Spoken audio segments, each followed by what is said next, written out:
Dear students, आज हम discuss करेंगे degrees of freedom. Degrees of freedom phase equilibrium या फेज रूल का बहुत ही इंपॉर्टेंट कॉन्सेप्ट है, ये याद रखना। तो सबसे पहले हम इसको डिफाइन करेंगे, उसके बाद में इसको एक्सप्लेन करेंगे। डेफिनेशन के ऊपर पूरा पता नहीं चलेगा कि है क्या। तो पहले डेफिनेशन देखते हैं। हम लिखते हैं it is defined as minimum number of independent variables such as pressure, temperature and concentration that must be specified in order to describe the system completely। यानी इसका मतलब ये हुआ कि डिग्रीज ऑफ फ्रीडम वो मिनिमम नंबर है variables का। कौन कौन से वेरिएबल्स? जैसे टेम्परेचर, प्रेशर और कंसंट्रेशन, इनमें से मिनिमम नंबर लेना है जिससे हम एक सिस्टम को डिस्क्राइब कर सकें। यानी कितने फैक्टर्स की ज़रूरत है हमें, कितने वेरिएबल्स की ज़रूरत है हमें एक सिस्टम को कंप्लीटली डिफाइन करने की। समझ में आया? अब देखो, अब समझने की कोशिश करेंगे इसको, इस डेफिनेशन को। इसको मैं ऐसे भी बोल सकता हूँ कि अगर हमारे पास में सपोज प्रेशर, टेम्परेचर, कंसंट्रेशन है, ठीक, या मैं ऐसा कहूँगा, आपने आइडियल गैस इक्वेशन पढ़ी होगी, PV = RT फॉर 1 मोल, ठीक। अगर हम इसमें से, ये तो कांस्टेंट है, ये याद रखना, अगर हम इसमें से प्रेशर और टेम्परेचर फिक्स करते हैं तो वॉल्यूम जो है, वॉल्यूम ऑटोमेटिकली फिक्स हो जाता है।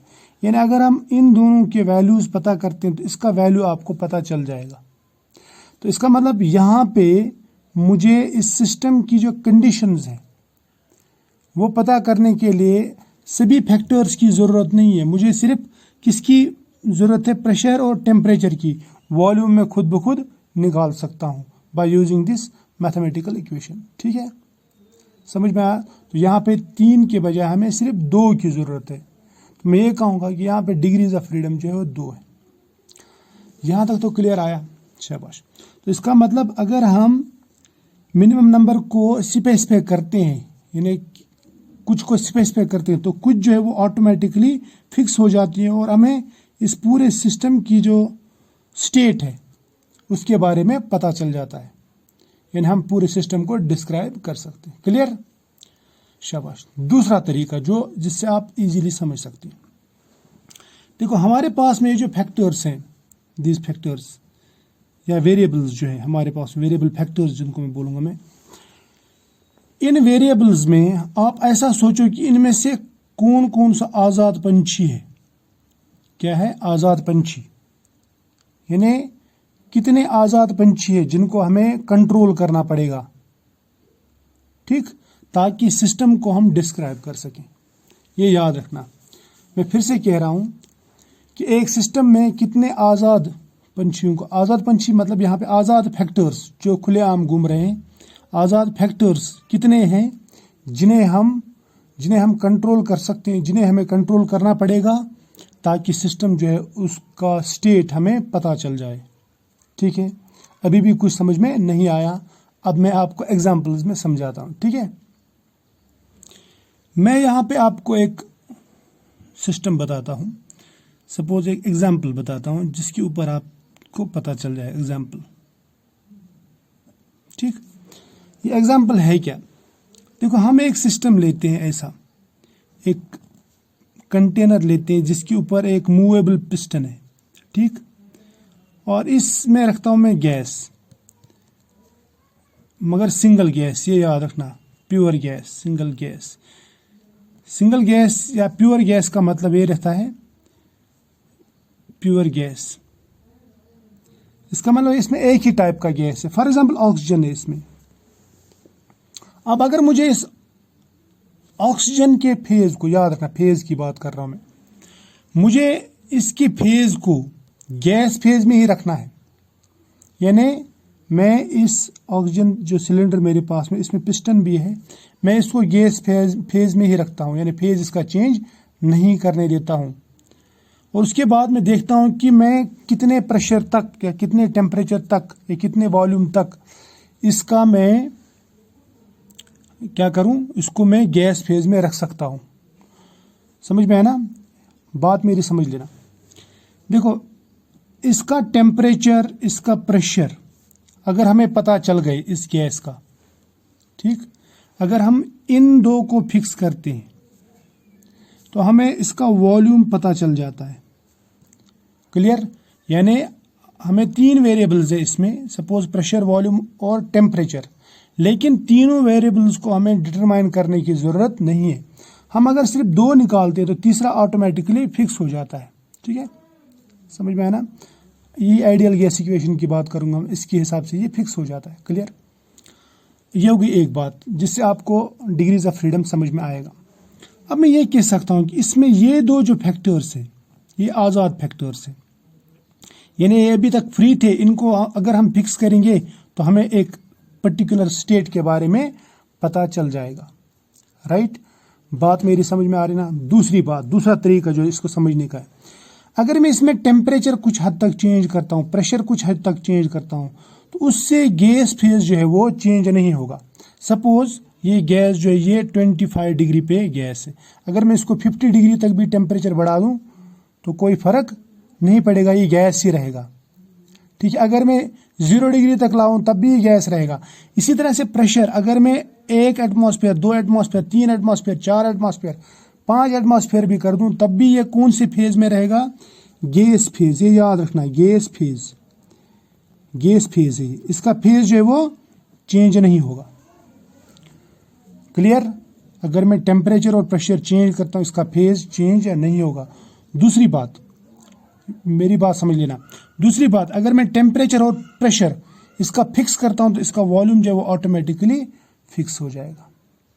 तो इसका मतलब इसकी जो हालत जार है, इसकी जो हालत है वो इन 2 फैक्टर्स पे डिपेंड करता है।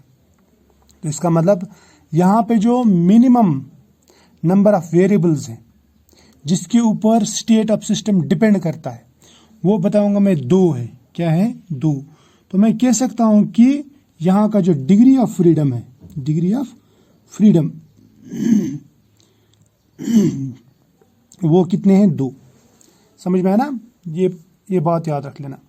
मैंने फेजेस चेंज नहीं किए अगर मैं इनको चेंज करता हूँ, एक बात। दूसरी बात, अगर मुझे इसकी कोई कंडीशन निकालनी है तो अगर मैं इन दोनों को फिक्स करता हूँ तो मुझे इसकी एक कंडीशन पता चल जाती है। क्लियर? या मैं ऐसा कहूँगा कि ये 2 जो है ये आज़ाद पंछी है, ये इसमें आज़ाद है, इनको अगर हमने काबू में कर लिया, कंट्रोल कर लिया, तो मुझे इसका एक पर्टिकुलर स्टेट पता चल जाता है। या मैं ऐसा कहूँगा कि ये आज़ाद हैं तो इनको हमें स्टेट ऑफ सिस्टम जानने के लिए काबू में करना पड़ता है। क्लियर? अब दूसरी एग्जांपल, अभी भी आपको आधा ही समझ में आया होगा। दूसरा एग्जांपल, अब मैं लूँगा वाटर लिक्विड फॉर्म में, suppose it is in equilibrium with water vapour. बात समझ लेना, मैं इसका कंटेनर बनाता हूँ। पहले ये है कंटेनर, ऐसा ही जैसे ऊपर बना था। ये है इसके ऊपर पिस्टन, ये ढक्कन, मूवेबल ढक्कन। यहाँ तक वाटर है, ये वाटर है, और इसके ऊपर ये वाटर वेपर्स है। तो यहाँ पे कितने फेजेस हैं? सबसे पहले ये देखो, एक ही वेपर फेज और दूसरा है liquid phase, and these 2 are in equilibrium. ये याद रखना। क्लियर? समझ में आया? अब ये 2 फेजेस अगर इक्विलिब्रियम में है, समझ में आया ना? इसमें मैं कितने वेरिएबल्स को आज़ाद छोड़ सकता हूं, या मैं कितने वेरिएबल्स को कंट्रोल करके इसकी कंडीशंस पता लगा सकता हूं। ठीक है, ये हमें देखना है। देखो, सबसे पहले अगर मुझे ये देखना है कि इसमें वेपर है, वेपर प्रेशर कितना होगा, यानी प्रेशर कितना होगा, या इक्विलिब्रियम जो वो किस डायरेक्शन में ज़्यादा है, तो मुझे एक फैक्टर की ज़रूरत पड़ेगी, दैट इज टेम्परेचर। अगर टेम्परेचर मुझे पता चल गया तो मैं बता सकता हूं कि इसका प्रेशर कितना होगा, क्योंकि temperature is directly proportional to pressure. समझ में आया? तो इस बार मुझे दोनों की ज़रूरत नहीं पड़ेगी, टेम्परेचर और प्रेशर दोनों की ज़रूरत नहीं पड़ेगी, मुझे सिर्फ एक फैक्टर की ज़रूरत पड़ेगी, एक वेरिएबल की ज़रूरत पड़ेगी। अगर मैं एक वेरिएबल इसमें से फिक्स करता हूं, यानी उसको कंट्रोल करता हूं, तो दूसरा वेरिएबल जो है मुझे पता चल ही जाएगा। क्लियर? तो इसका मतलब इसमें डिग्रीज ऑफ फ्रीडम कितने हैं? मैं ऐसा कहूँगा कि एफ जो है इसमें वो है डिग्रीज ऑफ फ्रीडम एफ, से दिखाते हैं हम, that is equal to 1। Clear? पहले ये बात समझो आप।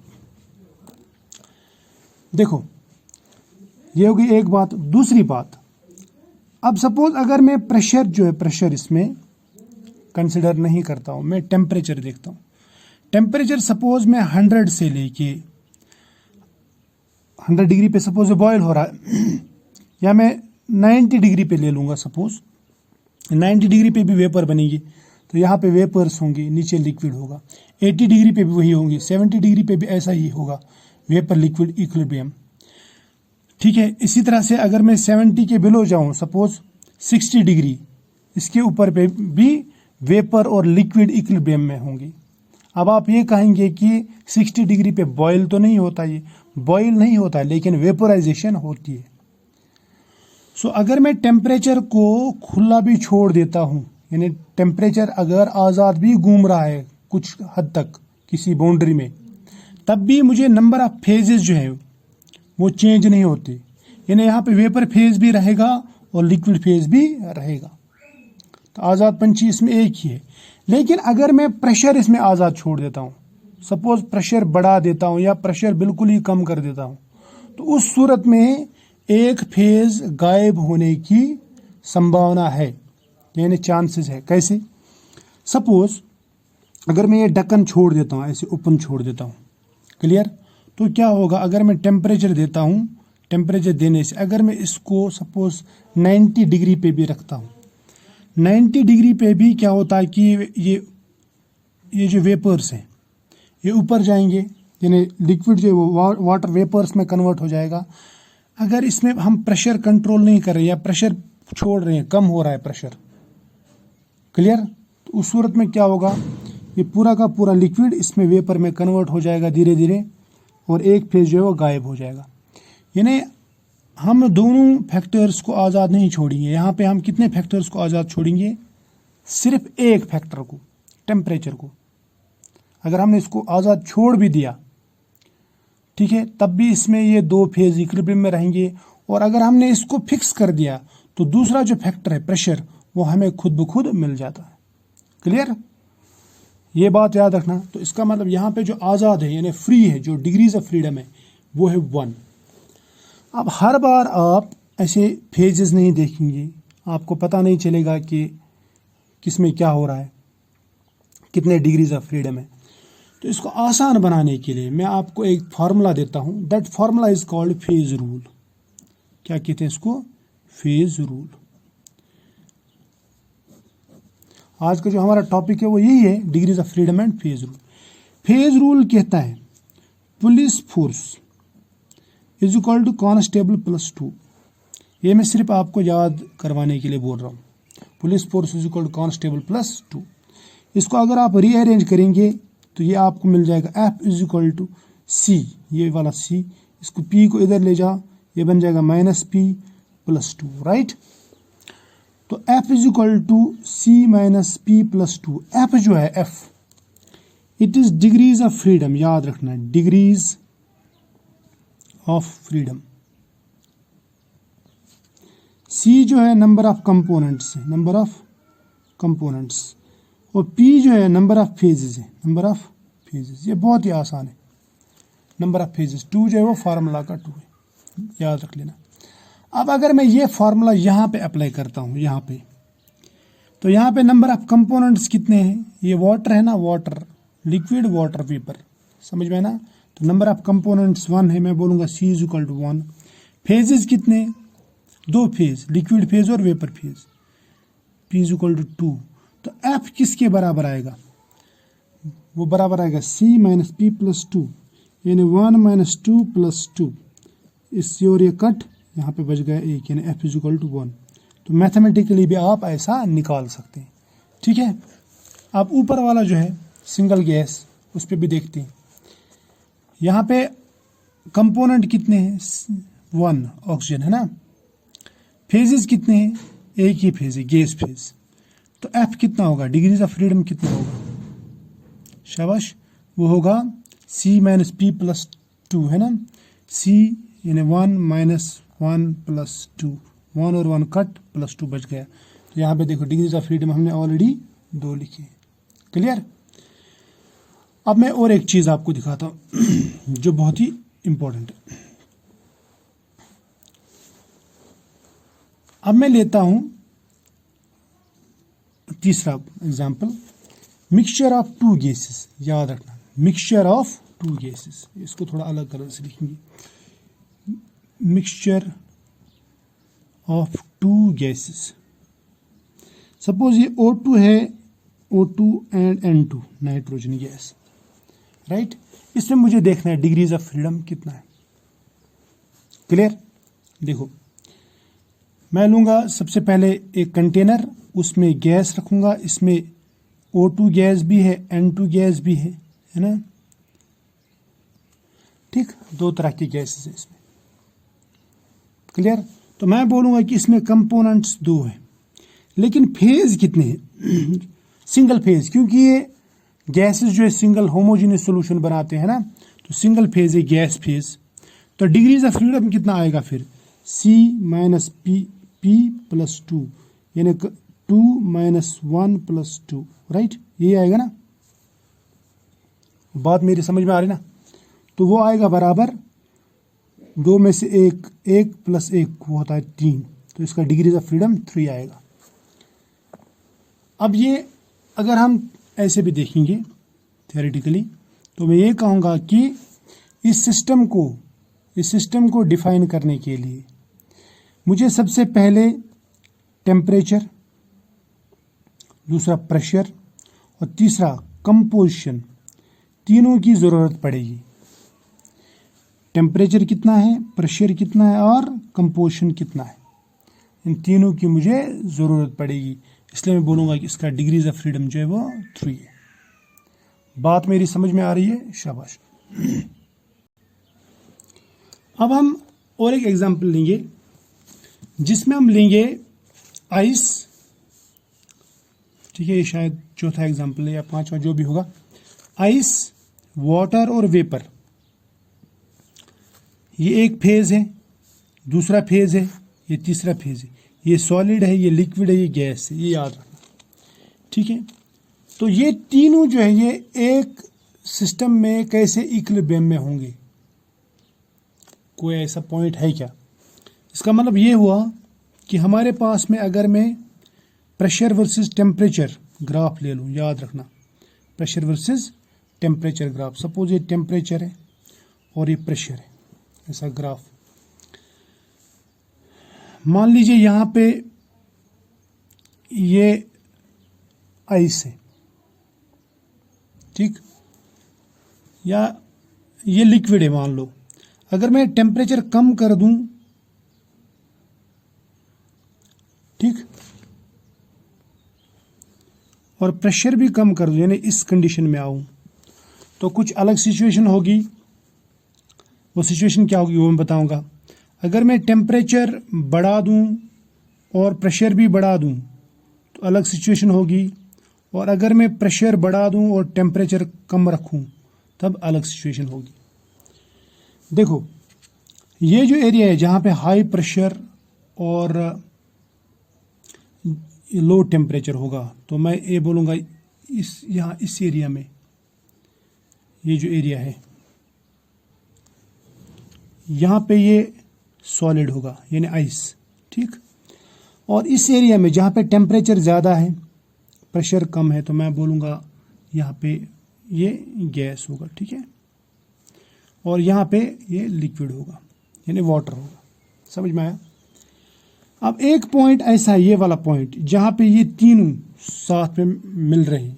देखो, ये वाला जो है ना, यहाँ पे लिक्विड और गैस के बीच में इक्विलिब्रियम रहेगा, यहाँ पे गैस और सॉलिड के बीच में इक्विलिब्रियम, यहाँ पे सॉलिड और लिक्विड के बीच में इक्विलिब्रियम, ये जो मैंने आपको दिखाया।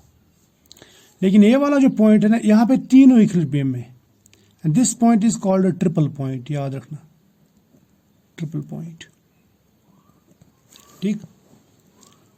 मेरी बात गौर से सुनना। मैं ऐसा कहूँगा कि यह कुछ ऐसा सिस्टम है, अगर हम इसको थोड़ा सा, मान लो ये लिक्विड है और इसमें एक आइस क्यूब है, राइट, और ऊपर जो ये बंद है इसमें वेपर है। ये कुछ ऐसा पॉइंट है जहाँ पे लिक्विड लिक्विड, गैस और सॉलिड तीनों इक्विलिब्रियम में। समझ में आया ना? इस पॉइंट को कहूंगा मैं ट्रिपल पॉइंट। अब वाटर में ये ट्रिपल पॉइंट कब आता है, ये पहले आपको बता देता हूं मैं। वाटर में ट्रिपल पॉइंट आता है तब जब इसका जो प्रेशर होगा वो 4.5 mmHg होगा और टेम्परेचर होगा कुछ 0.0098 डिग्री सेल्सियस। ये याद रखना, ये दो चीजें फिक्स हो गई। ठीक, अब हमें देखना है कि ये तीन चीजें इक्विलिब्रियम में है तो डिग्रीज ऑफ फ्रीडम कितना होगा। तो मैं कोशिश करूंगा समझाने की। देखो, कंपोनेंट इसमें एक ही है क्योंकि वाटर से बना है। अब इसमें फेज देखते हैं, फेज इसमें 3 है तो डिग्री ऑफ फ्रीडम कितना आएगा। एफ जो है वो आएगा C - P+2, राइट, यानी 1 - 3 + 2 दैट इज इक्वल टू 0। यानी यहां पे जो डिग्री ऑफ फ्रीडम है वो 0 है। मैं बोलूंगा इस सिस्टम को ये इनवेरिएंट है, इनवेरिएंट।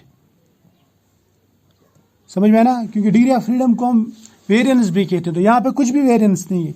इसका मतलब ये हुआ कि इस कंडीशन में आप किसी को भी आजाद नहीं छोड़ सकते। आप सब चीजें जो वो फिक्स करनी है आपको, आप इसको आजाद नहीं छोड़ सकते। ये पॉइंट तभी आएगा जब ये कंडीशन आई, यहां पे कोई भी चीज, कोई भी फैक्टर आजाद नहीं है। बात मेरी समझ में आ रही ना?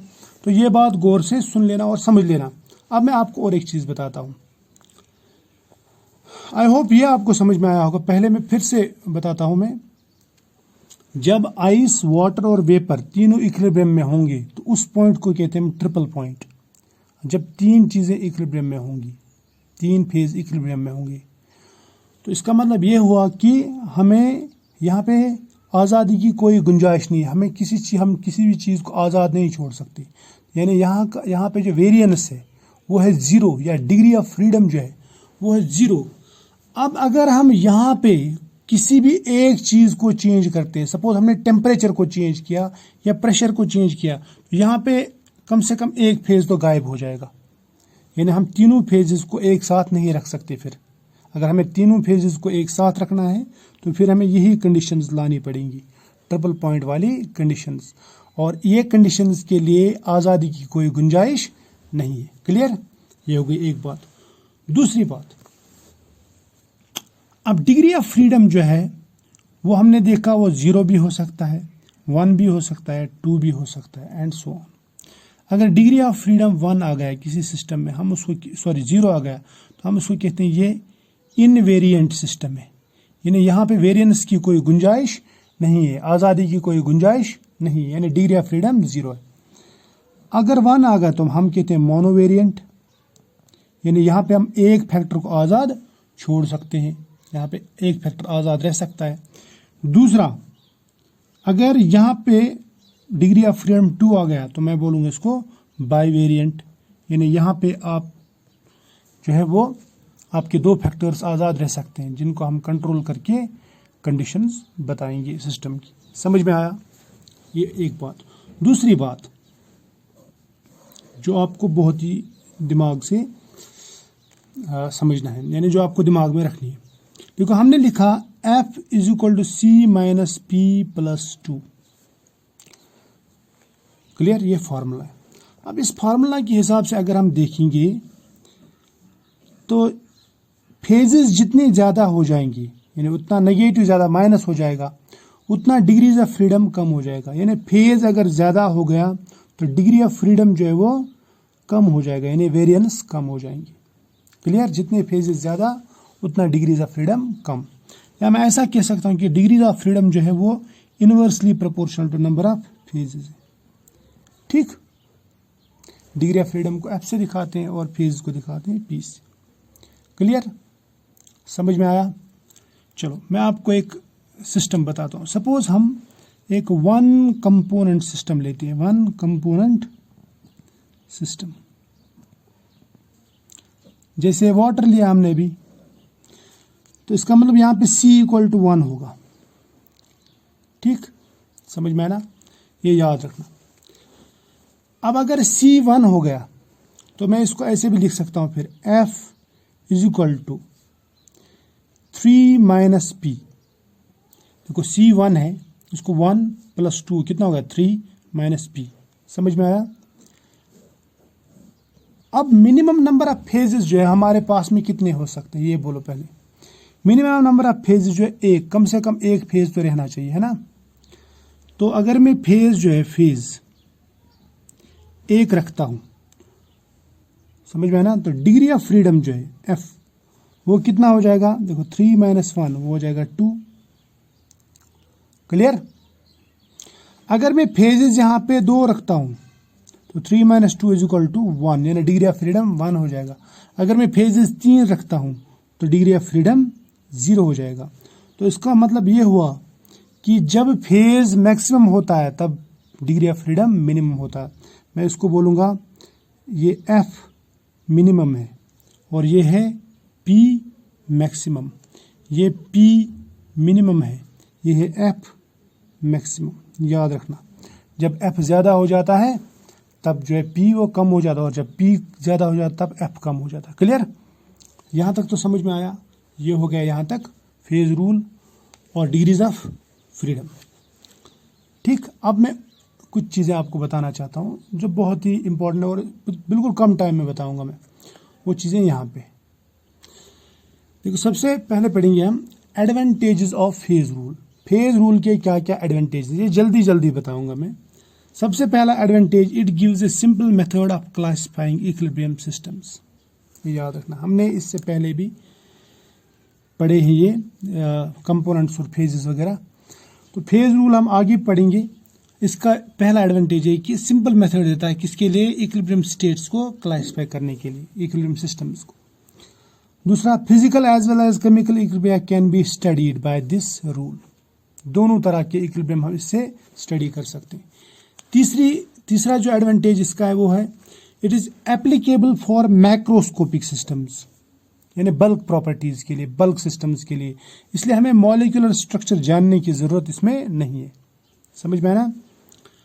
तीसरा, अगर डिग्रीज ऑफ फ्रीडम सेम आ गई किसी सिस्टम में तो वो सिस्टम जो है, सपोज 2 सिस्टम है हमारे पास में, सिस्टम 1 और 2, इनका डिग्रीज ऑफ फ्रीडम अगर सेम है तो इनका जो बिहेवियर होगा वो एक जैसा होगा। समझ में आया ना? ये हम आगे डिस्कस करेंगे, इतना टेंशन मत लो।